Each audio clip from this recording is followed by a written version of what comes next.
Awesome Angela, and this is the review of my last week's video. The last week video was about the gardening and I planted some microgreens. If you haven't seen that video, please sure do.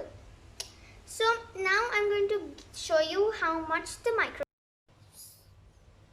So these are the microgreens I had planted, and this one is the chia seeds. This is how it looks like. It's really like when you touch it, it feels so satisfying. This one is a mustard and it looks like a 4-leaf clover. Dun dun dun. Then this one is the fenugreek.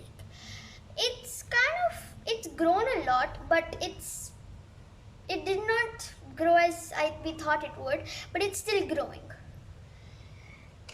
And throughout a few months before I planted these microgreens, I had also planted some other plants. So these ones are the chili plants, and this pot is so huge. You see how much they've grown. They're so big. See, this is how they look like.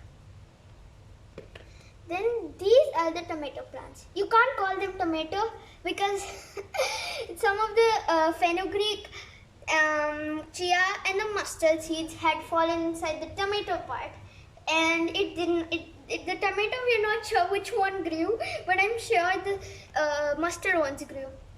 These ones are the red amaranth. This is how it looks like. Its stems are pink, like seriously pink.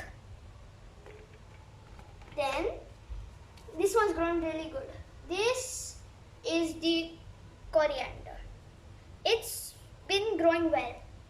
Make sure to plant some microgreens on your own too.